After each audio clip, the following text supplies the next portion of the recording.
Seja bem-vindo ao módulo 7, Produção de Decisões, do Programa Especial de Nivelamento de Conhecimentos da Livre Business Design. Esse módulo tem por principal objetivo mostrar todo o processo de produção de decisões corporativas abordando o ambiente de produção e seus principais elementos. A premissa é que a empresa não possui um processo padrão de produção de decisões corporativas. Cada decisor possui a sua própria linha de produção, o que promove níveis de serviço de baixo desempenho. Esse módulo corresponde ao quinto e último pilar cognitivo na escala de evolução de maturidade da plataforma Decision Making Design. Para você que está sendo apresentado aos pilares da plataforma DMD pela primeira vez, esse é o modelo mental que elaboramos para destacar a escala de maturidade que a Livre Business Design percorreu ao longo do desenvolvimento da plataforma. Cada nível de maturidade será abordado em um módulo específico, sempre destacando a sua ficha técnica e a sua importância para o contexto de decisões corporativas. A ficha técnica desse módulo é o valor agregado, mapa de decisões, problema perverso, ausência de um processo padrão de produção de decisões corporativas, o insight, colaboração, foco, plataforma para tomada de decisões. Então, pessoal, antes da gente começar a conversar sobre capacidade de julgamento organizacional, eu queria apresentar para vocês 3 conceitos muito importantes para o entendimento do contexto como um todo. O primeiro deles é o conceito de decisão corporativa. O que é uma decisão corporativa? É uma escolha realizada no universo de um plano de negócios a partir da definição de objetivos e premissas, considerando as informações disponíveis, as alternativas mais relevantes e viáveis, os prós e os contras de cada alternativa, os fatores críticos de sucesso, as consequências, o plano de ação e os resultados. Vamos lembrar aqui que processo de produção de decisões corporativas não é a mesma coisa que processo decisório. O processo decisório é um fator de produção desse grande processão aqui de produção da decisão corporativa, ok? O próximo conceito que eu gostaria de apresentar é o conceito de Decision Making Design. O que é isso? É o processo de produção de decisões corporativas que considera os fatores de produção envolvidos no desenvolvimento e na execução da mesma. O processo de produção envolve normalmente 8 grupos de fatores de produção. São eles: a matéria-prima, métodos e técnicas, mão de obra, tecnologia da informação, plataforma de trabalho, interfaces, competências e mente. É claro que vocês, curiosamente, vão querer saber como é que a gente chegou à conclusão a respeito desses grupos de fatores de produção. Foi bastante simples.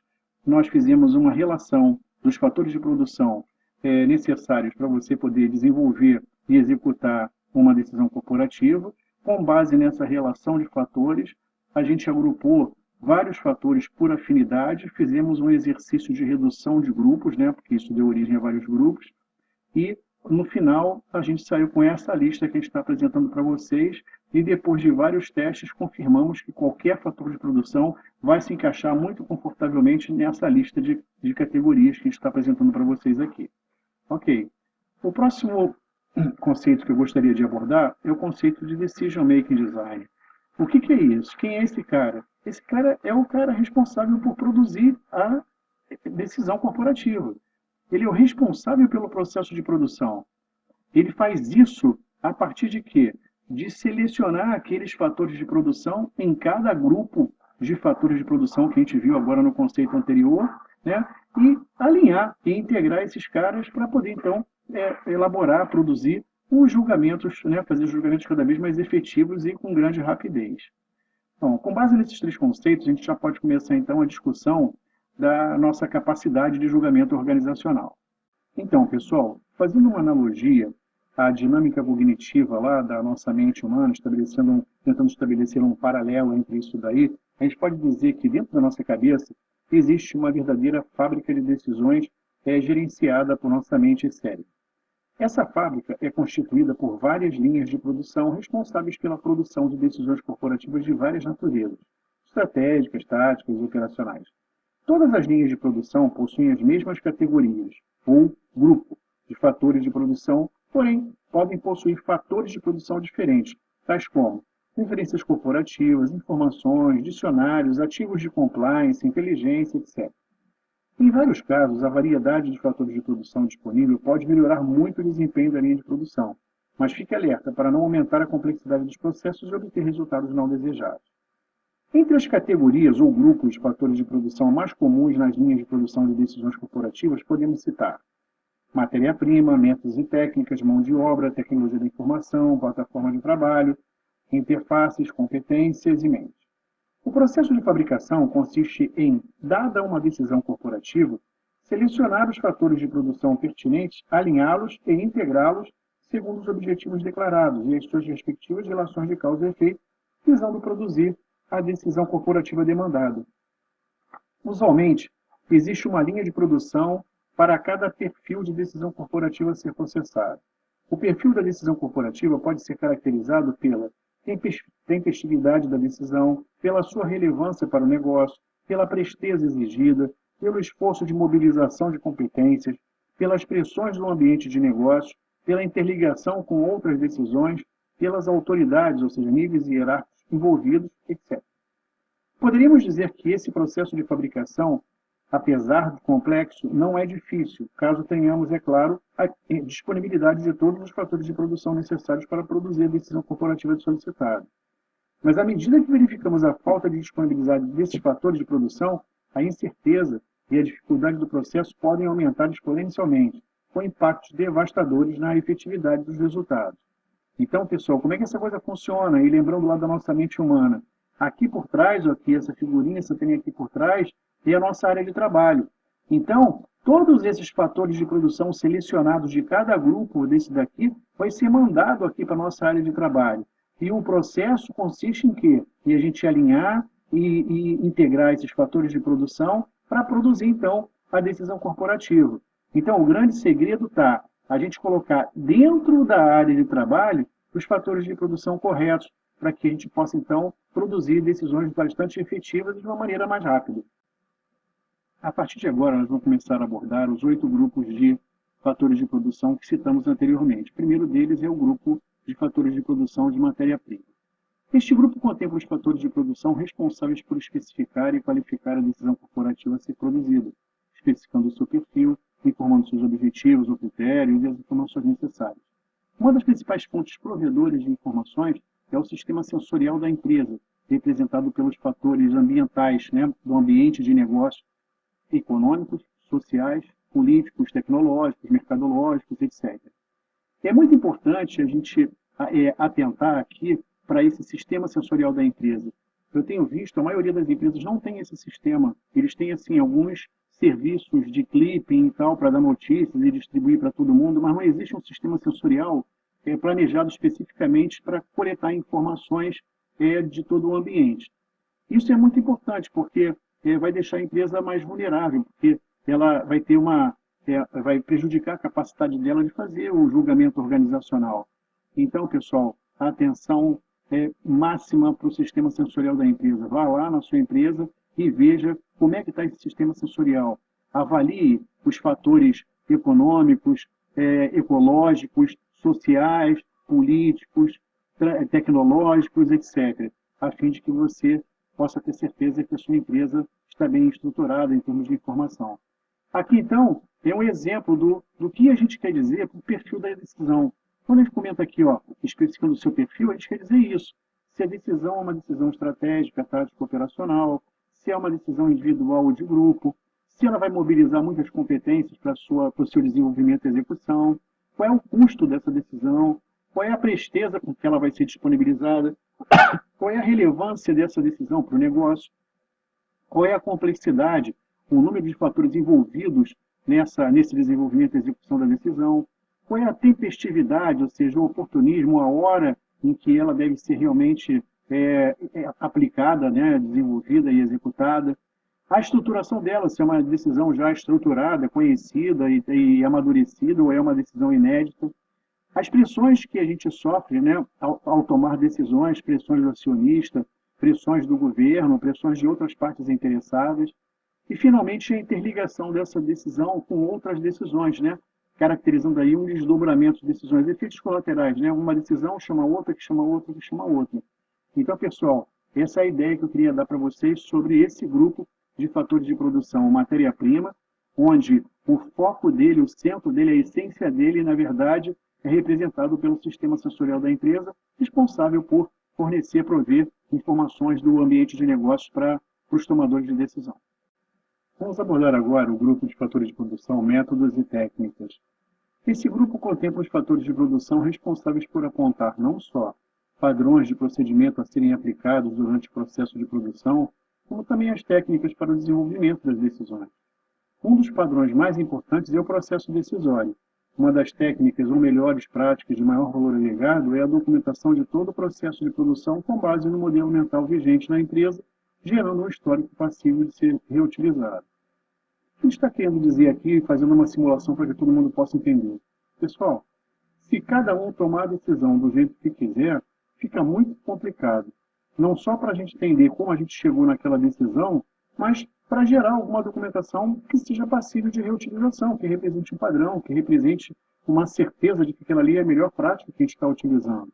Então, um deles é o processo decisório. Imagina, se a gente tem uma empresa com 500 a 1.000 colaboradores, cada um pensa diferente sobre como decidir, o seu processo decisório é diferente em cada um, fica complicado para a gente poder convergir aí para os mesmos padrões de efetividade. O que a gente precisa prestar atenção é isso. Como é que está o processo decisório na sua empresa? Será que ele é um processo padronizado ou cada um decide da sua maneira? Como é que é a prática de documentação de todo o processo de produção? Será que existe uma melhor prática definida para que todos possam acessar e não ter que gastar tempo, custo e esforço novamente em função de uma coisa que já foi desenvolvida algum tempo atrás e que agora pode ser reutilizado a fim de aumentar a efetividade outra vez da decisão corporativa que está sendo desenvolvida? Então, pessoal, vamos estar de olho nisso daí. Esse é um grupo de fatores de produção muito importante, vai envolver vários padrões aí, de vários procedimentos, e a gente é bom dar uma pesquisada em como é que ele está na nossa empresa. O próximo grupo de fatores de produção que nós iremos abordar é a mão de obra. Esse grupo contempla os fatores de produção responsáveis por apontar as partes interessadas envolvidas no processo de produção. Quando a decisão é desenvolvida de maneira colaborativa, podemos demandar a opinião de consumidores, clientes, fornecedores, acionistas, concorrentes, colaboradores, etc. Usualmente, as decisões corporativas desta natureza sempre são coordenadas por um ou mais colaboradores, executivos, gestores, usuários, designers da empresa. Então, pessoal, o centro de gravidade desse grupo aqui são os tomadores de decisão, são os gestores. Mas também existe uma palavrinha mágica que se chama aqui colaboração. Então, muitas empresas possuem os seus gestores numa posição muito solitária e, às vezes, eles têm a responsabilidade de tomar uma decisão sozinho, pensando na sua própria capacidade, na sua capacidade de julgamento organizacional. Isso é ruim para a empresa, porque ela fica refém da capacidade dos seus executivos.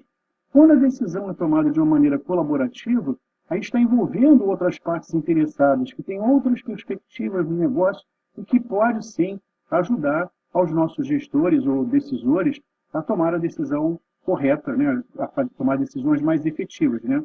E rápidas. Então, é muito importante a gente atentar para isso. Não precisamos ficar sozinhos na tomada de decisão. A gente só precisa estruturar aquela decisão e envolver outras partes interessadas e conhecer as suas perspectivas sobre o assunto, sobre o contexto da decisão que está sendo tomada. Então, pessoal, vamos abordar agora o grupo de fatores de produção, tecnologia da informação. Esse grupo contempla os fatores de produção responsáveis por apoiar o processo de produção de decisões corporativas. Eles podem estar sob a forma de planilhas, canais de comunicação, internet, websites, sistemas de informações, sistemas de apoio às decisões e plataformas digitais de apoio ao processo de decisão. O que é importante a gente citar aqui, como nós falamos anteriormente, falamos do sistema sensorial da empresa. Ora, lembram que o sistema sensorial da empresa é o sistema através do qual a empresa capta informações para poder disponibilizar para o processo de decisão? Esse sistema ele pode contemplar vários desses canais para obter as informações. Falamos também em uma atitude colaborativa, em que a gente pode envolver a opinião de várias partes interessadas, que também pode estar associada a esses vários canais. Cada parte interessada tem um canal que utiliza melhor, ou que está mais acessível, etc. Então, pessoal, assim, o centro de gravidade desse grupo de fatores de produção é apoiar, né, viabilizar tudo aquilo que a gente quer fazer para poder agilizar o processo de produção das decisões corporativas. O próximo grupo de fatores de produção a ser abordado é a plataforma de trabalho. Esse grupo contempla os fatores de produção que representam o centro de gravidade do processo de produção das decisões corporativas, ou seja, são fatores que não podem estar ausência em momento nenhum, pois eles têm sempre que estar presentes e têm sempre que ser efetivos durante o processo de produção. São fatores essenciais.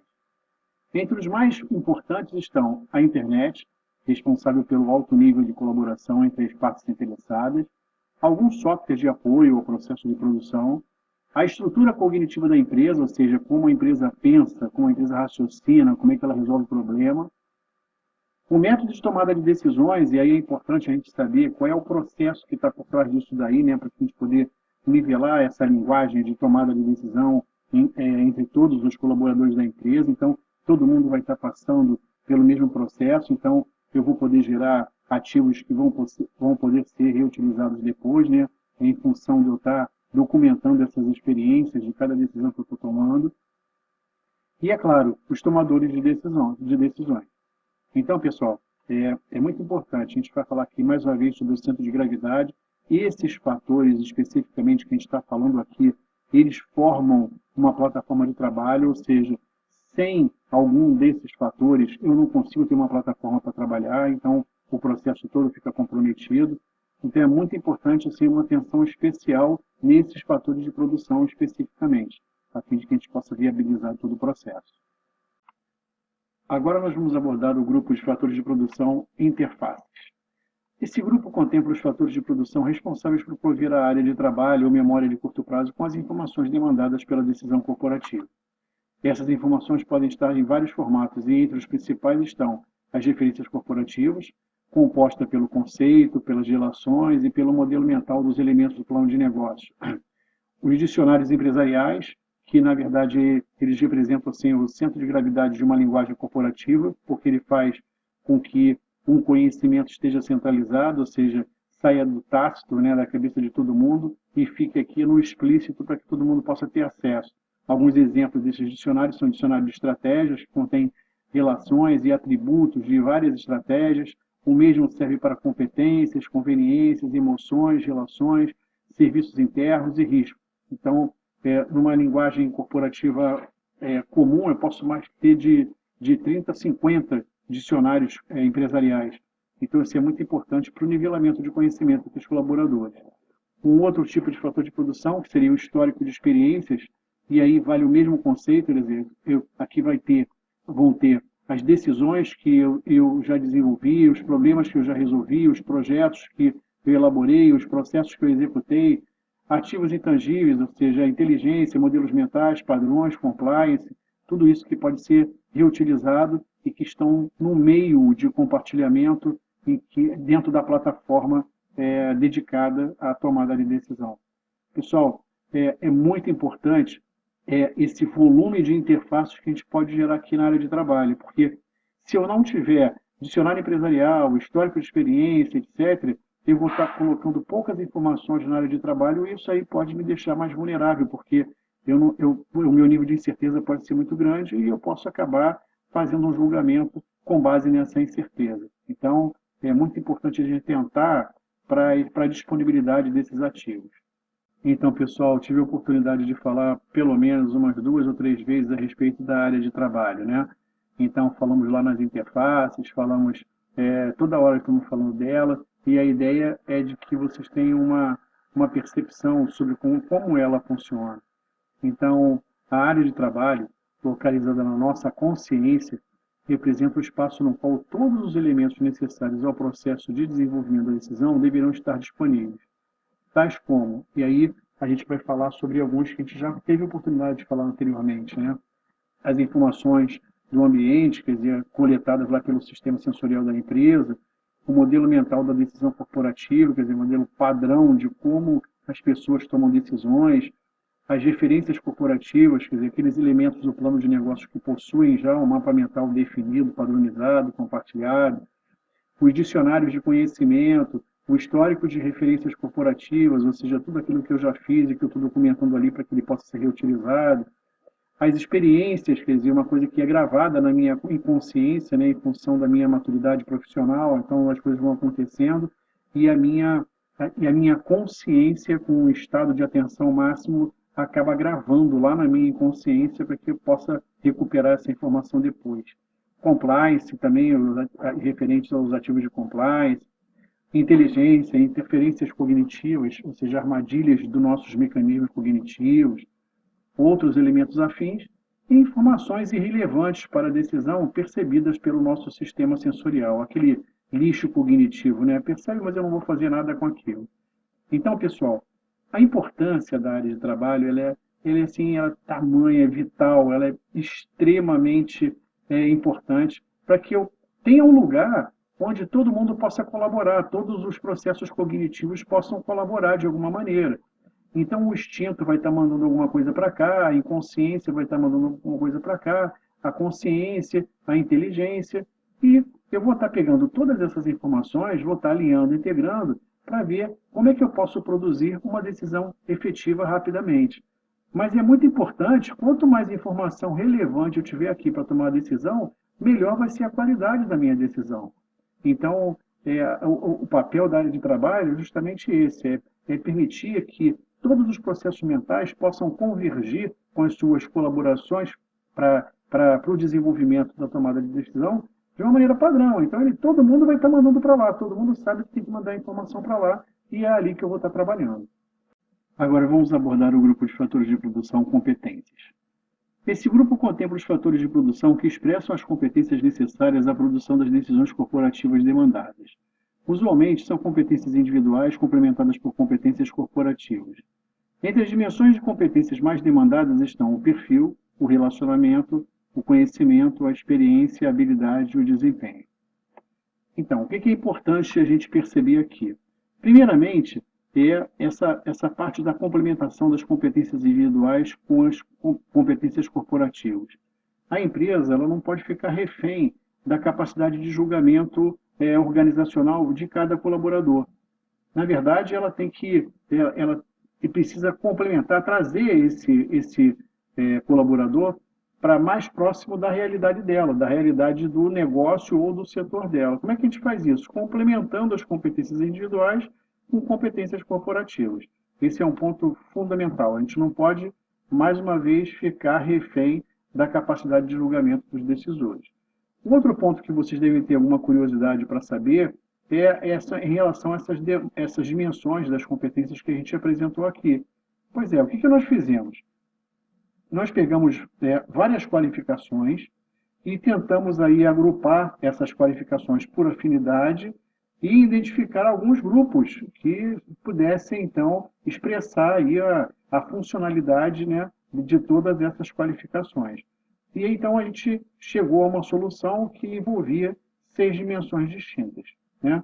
Então, isso dá uma flexibilidade muito grande para a empresa, porque ela pode começar a especificar essas competências gradativamente. Você não precisa mapear as qualificações do empregado em todas as dimensões. Você pode definir prioridades para você e pode estabelecer, olha, em função da disponibilidade das informações que eu tenho de cada colaborador, eu posso começar com a dimensão conhecimento.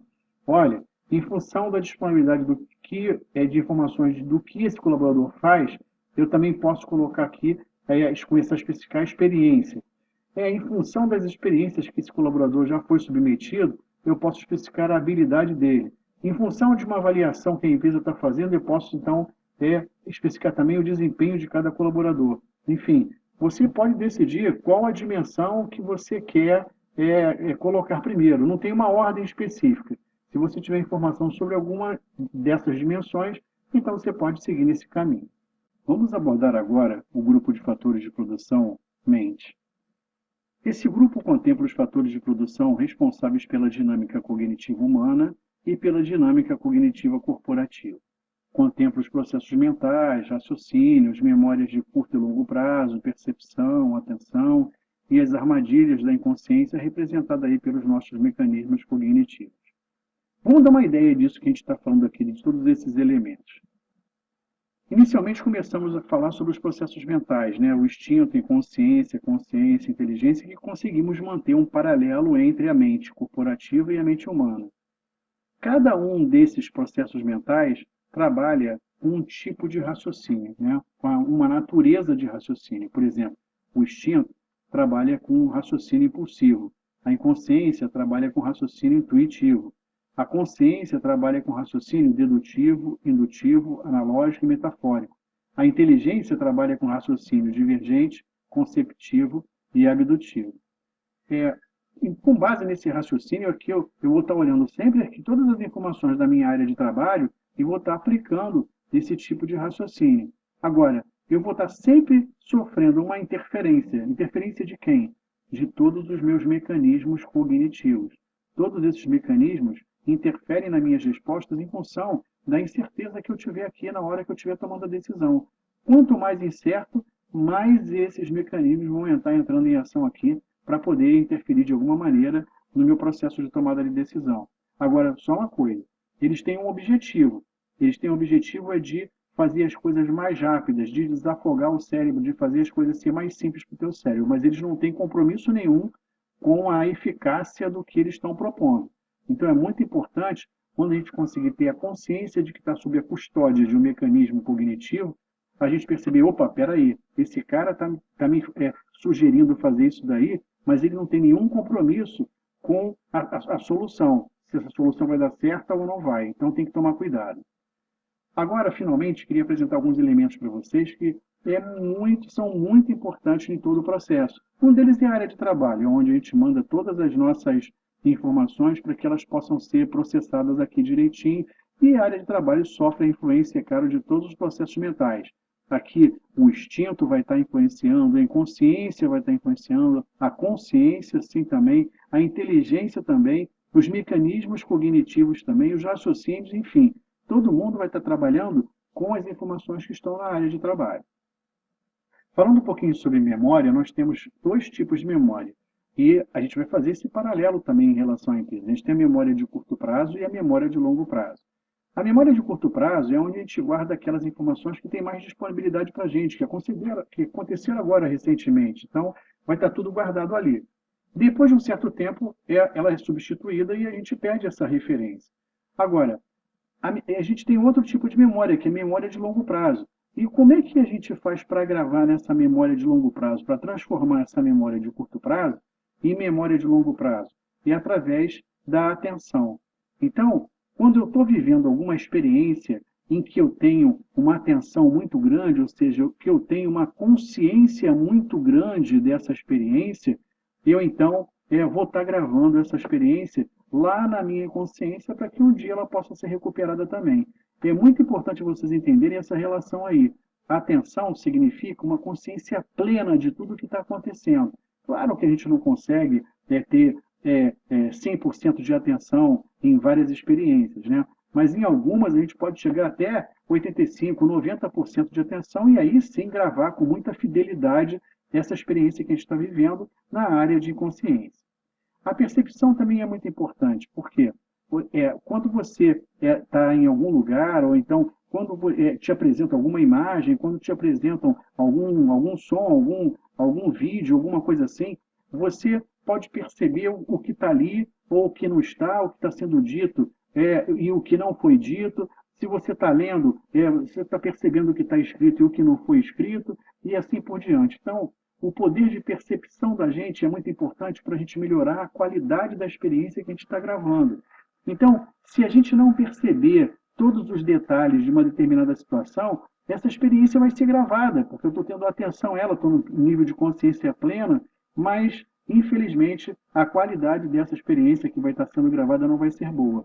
Então, pessoal, olha, todos esses elementos aqui são muito importantes. Primeiro, entender bem como é que as coisas funcionam na nossa área de trabalho para poder suprir, prover a área de trabalho com tudo que ela precisa para executar uma boa decisão. A memória de curto prazo e a memória de longo prazo, por quê? Porque eu preciso, se eu quiser gravar isso aí da memória de longo prazo, eu preciso ter muita atenção, uma consciência plena e preciso perceber aquilo que está acontecendo, porque se eu não perceber, eu vou estar gravando uma experiência incompleta que mais tarde vai ser mal utilizada. Então, pessoal, essa é mais ou menos a ideia da dinâmica cognitiva que a gente vai ter, né, humana, que acontece na nossa cabecinha, e que, na verdade, a gente está fazendo um paralelo direto com a dinâmica cognitiva da empresa. Estamos qualificando cada um desses elementos e estamos olhando lá para a empresa, olha, isso aqui representa isso daqui. E é uma maneira de garantir que você tenha o seu raciocínio, e quando você olhe para a estrutura da empresa, você não veja uma coisa completamente incompatível. Você precisa pensar de uma maneira e olhar para a empresa e pensar da mesma maneira. Você precisa ter os elementos cognitivos na sua cabeça e olhar para a empresa e identificar um complemento desses elementos cognitivos de mesma natureza. É assim que você vai melhorar, então, o teu processo de tomada de decisão e, consequentemente, a tua capacidade de julgamento organizacional. Então, pessoal, é claro que não dá para a gente falar sobre todos os fatores de produção que fazem parte dessa fábrica de decisões corporativas, que fazem parte, que atuam nas linhas de produção das decisões corporativas. Mas, pelo menos um fator de produção, e aí a gente está falando aqui do processo decisório, a gente vai ter que falar. Por quê? Porque ele simplesmente é o eixo de referência de todos esses processos.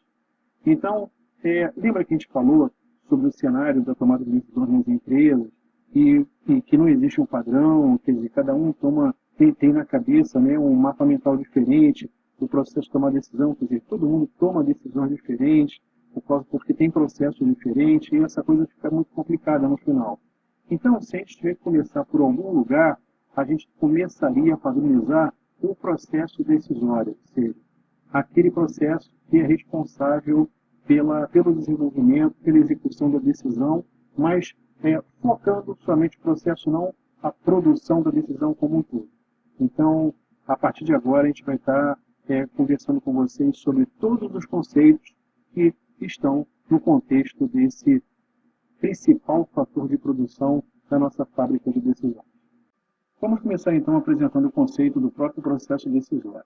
O processo decisório é um conjunto de atividades que tem por objetivo escolher o caminho mais adequado para a empresa no exercício de uma decisão corporativa, que tem por finalidade atender aos objetivos e premissas declarados a partir da apresentação de alternativas devidamente qualificadas em relação aos seus prós e contras, ressaltando os fatores críticos para o sucesso de cada alternativa e os resultados a serem obtidos pelo plano de ação apresentado.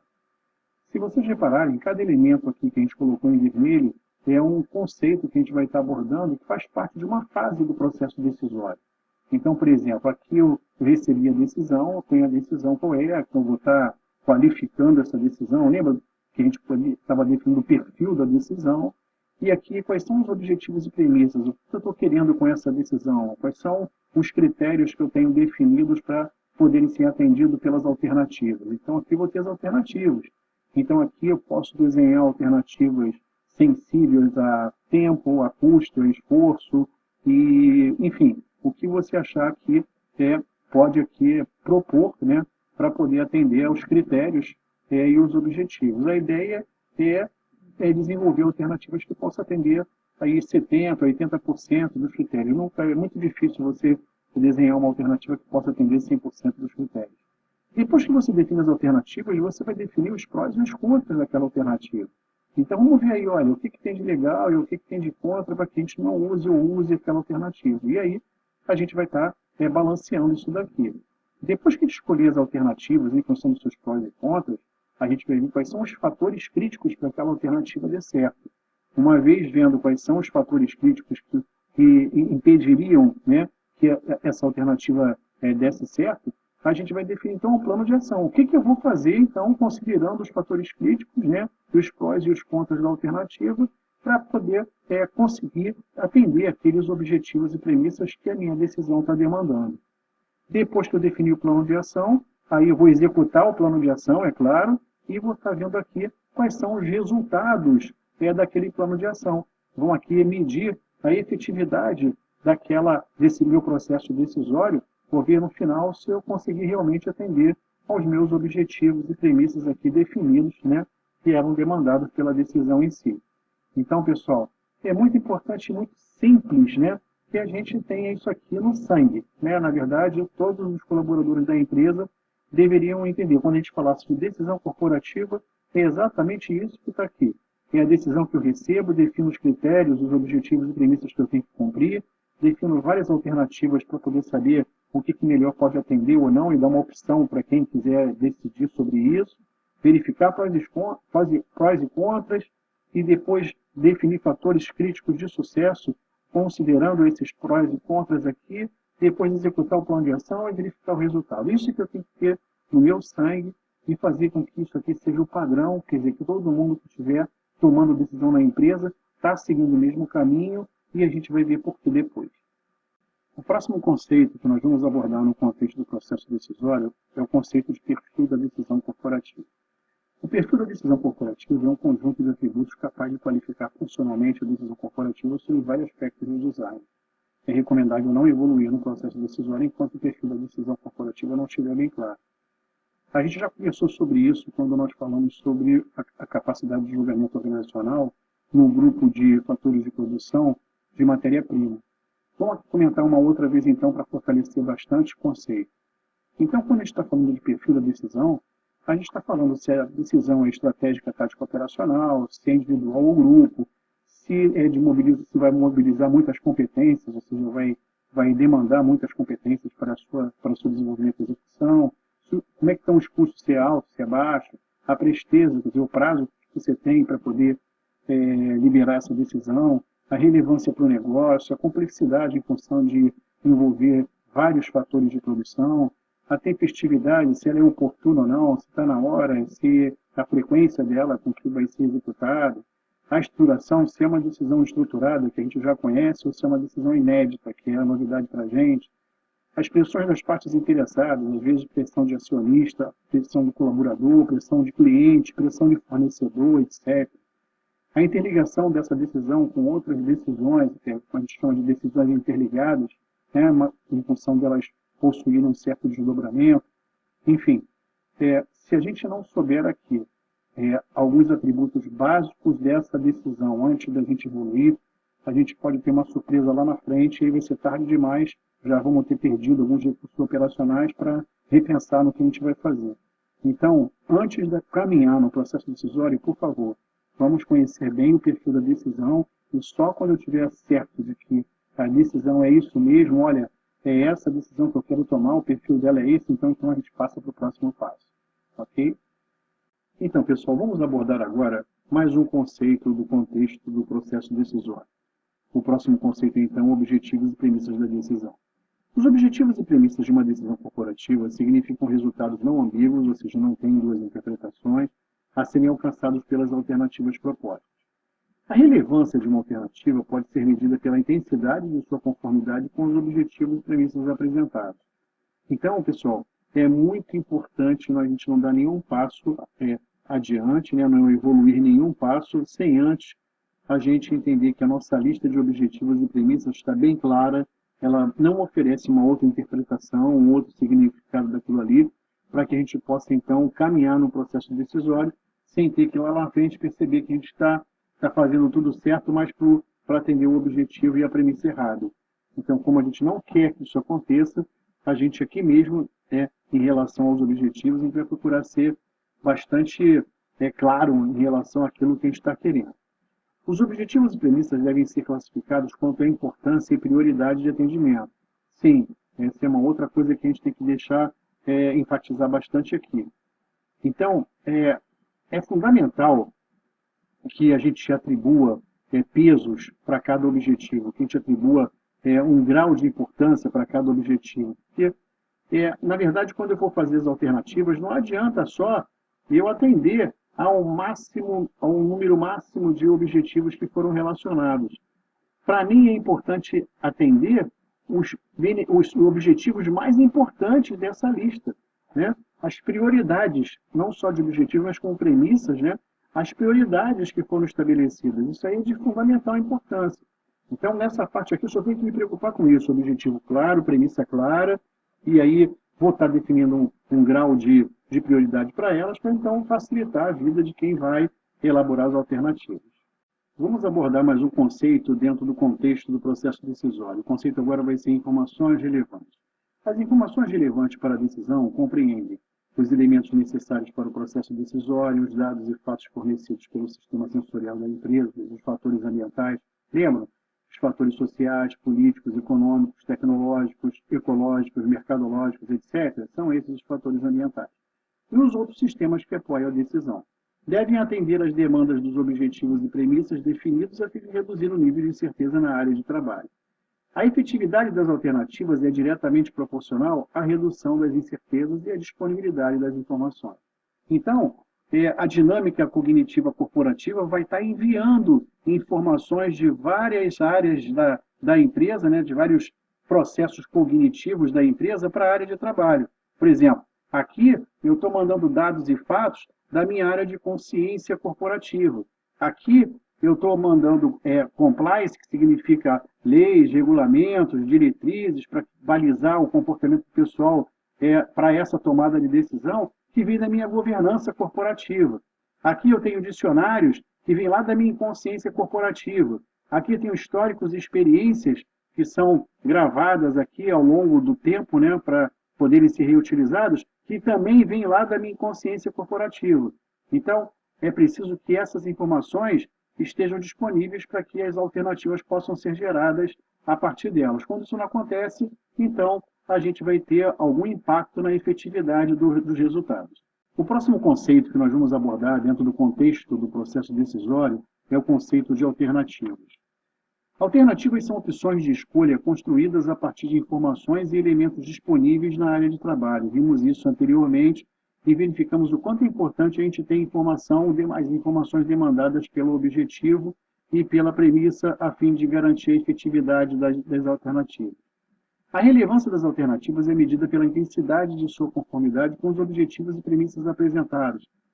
A relevância a gente mede por quantos objetivos, 70%, 80%, eu consegui atender a quantos por cento dos objetivos e premissas apresentados. Essa é a relevância. A gente precisa considerar aqui que a gente nunca vai conseguir atender 90%, 100% daqueles objetivos e premissas com uma alternativa só, a não ser que a gente esteja diante de uma decisão bastante simples, né? Usualmente, as alternativas devem apresentar diferenças representativas e, em alguns casos, sensíveis ao tempo, ao esforço, aos custos e à relevância demandados por cada uma.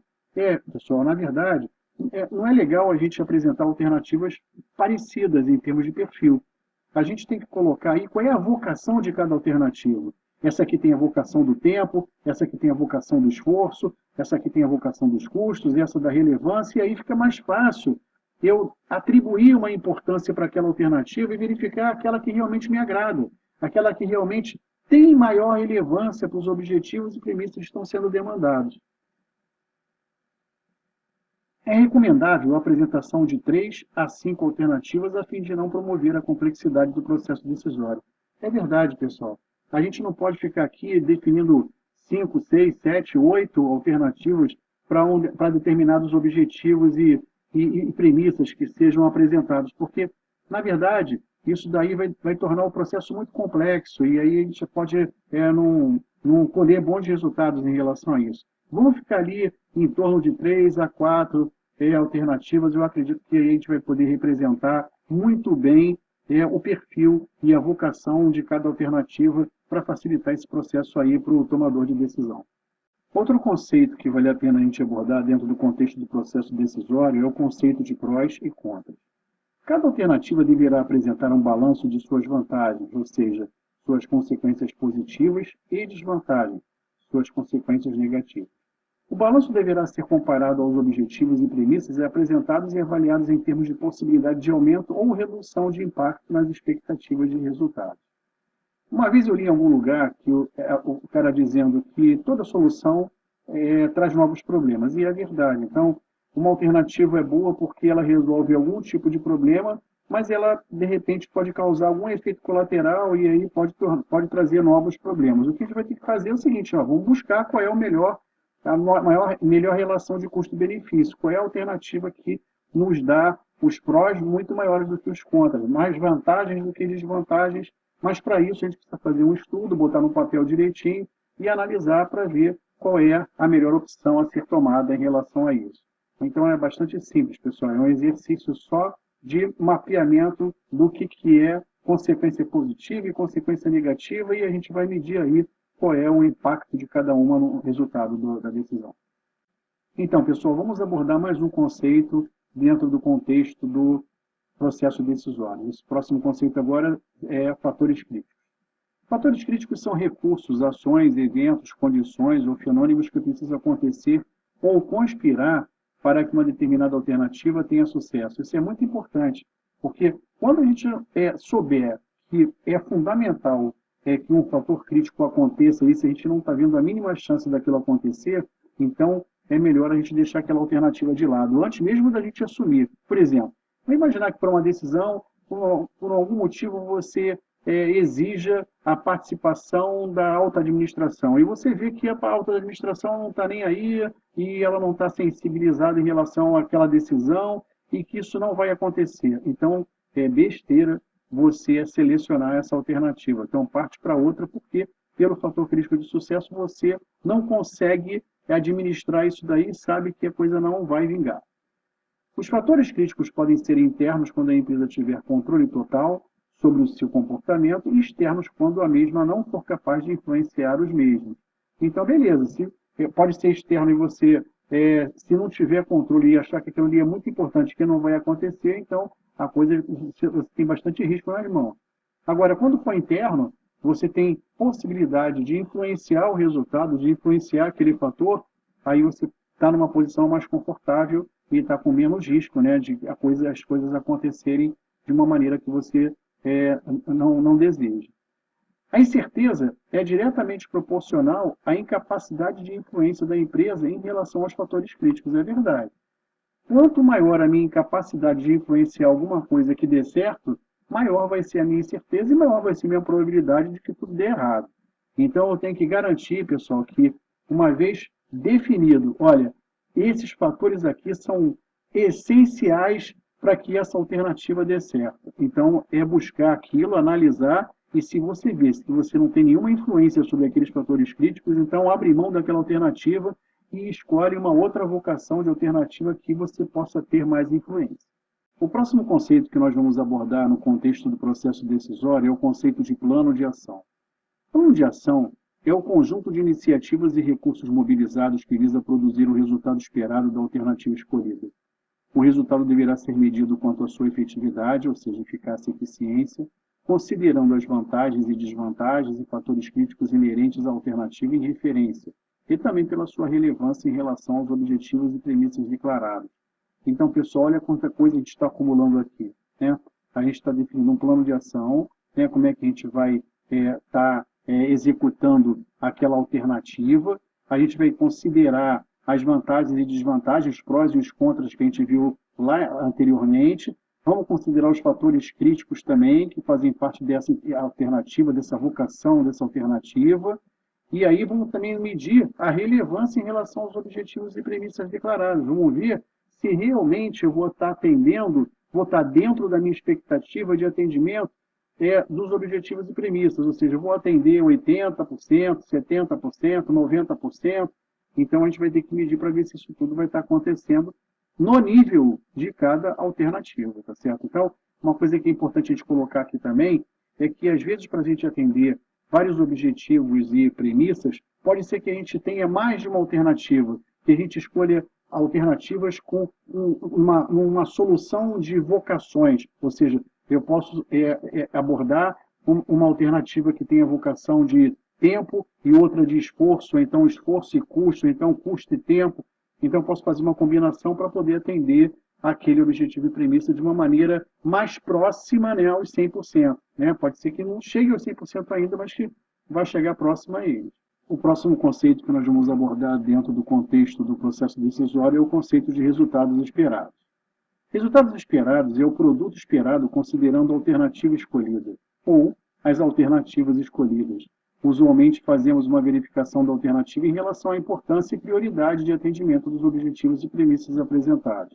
O resultado também poderá ser medido pelas vantagens e desvantagens previstas na alternativa escolhida. Então, na verdade, o que a gente vai estar medindo é em relação ao que a gente planejou. Se a gente planejou uma ou mais alternativas, então vamos medir aqui o resultado entre uma ou mais alternativas. Se lá para cada alternativa a gente olhou qual eram as vantagens e desvantagens, aqui nós vamos medir as vantagens e desvantagens. Então é muito importante a gente verificar. A gente vai medir no resultado aquilo que a gente colocou lá no plano de ação, a fim de verificar se a gente chegou perto daquilo que a gente realmente planejou. O próximo conceito que a gente vai abordar dentro do contexto do processo decisório é o conceito de avaliação. A avaliação é a verificação e validação da efetividade do processo decisório e da decisão corporativa resultante, com o objetivo de identificar oportunidades de melhoria e documentar toda a operação no histórico de decisões na área de consciência corporativa.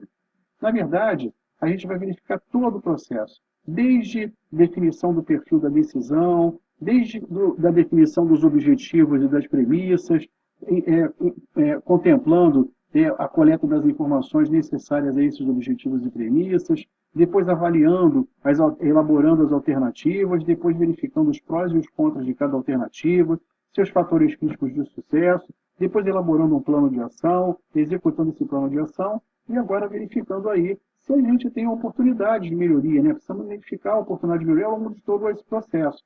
Independente de qualquer coisa, a gente precisa documentar isso para quê? Para quando a gente tiver que executar essa decisão novamente, a gente não ter que partir do zero. A gente já tem todo um histórico dessa decisão definido, a gente pode consultar esse histórico. A mesma coisa para os nossos colegas que estão executando a mesma decisão.